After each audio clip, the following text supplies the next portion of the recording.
Hello, I'm Andrew Valensoen. I want to talk to you in this video about promoting better health and quality of life to reduce the early onset of chronic disease and using non-medical means actually.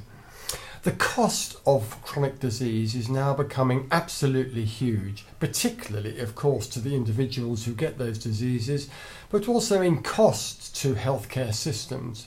In the United Kingdom, diabetes has risen by 150%, costing £3.5 million a year in 2017, and depression has increased by 30% and is likely to become the leading cause of disability by 2030. Yet over 90% of the budget of the health service is spent on hospitals, what I call the repair shops, sorting out the problems, and only less than 10% on primary care, community care, and on investing in helping people prevent illness, which will take them into those very, very expensive hospitals. So there's a massive education task to try and reduce this chronic burden to so many people. This is one of the reasons why there is such an interest in digital technology, digital companies which use artificial intelligence, which can educate people at scale. Much of chronic disease is caused by lifestyle problems, and there's so much that we can do to prevent the disease by attacking those issues. The World Health Organization defines health as a state of complete physical, mental and social well-being. So it's not just about having the latest diet or exhausting yourself down in the gym. Factors involved are much wider. I chair the scientific advisory board of a digital company called IAM, which helps promote healthy lifestyles and better quality of life, and it uses a number of dimensions to assess issues and to help people improve, and these include self-esteem, the purpose, your sense of purpose, emotional issues, social life, career, as well as the routine ones of health, and does some work with the genetics as well. We do need a whole person approach to help manage these lifestyle issues and to reduce chronic disease.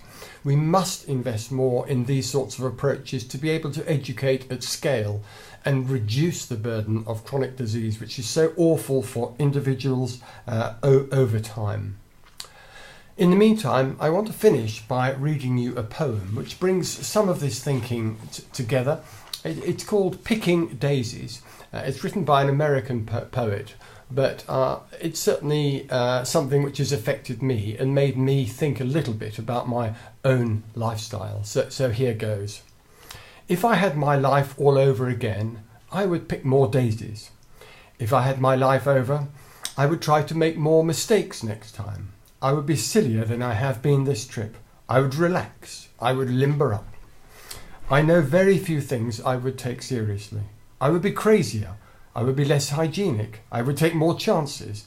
I would take more trips. I would climb more mountains, swim more rivers, and watch more sunsets. I would burn more gas, and I would eat more ice cream and less beans.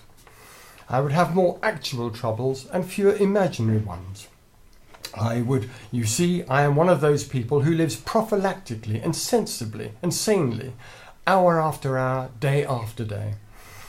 Oh, I've had my moments. And if I had to do it all over again, I would have more of them. In fact, I'd try to have nothing else, just moments, one after another, instead of living so many years ahead. I've been one of those people who never go anywhere without a thermometer, a hot water bottle, a gargle, a raincoat, and a parachute. If I had to live all over again, I would go places, travel lighter than I have before. If I had my life over again, I would start barefoot earlier in the spring and stay that way later in the fall. I would play hooky more. I would ride more merry-go-rounds. I'd pick more daisies. So there you are.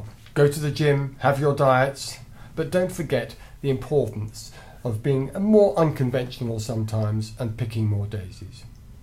Thank you.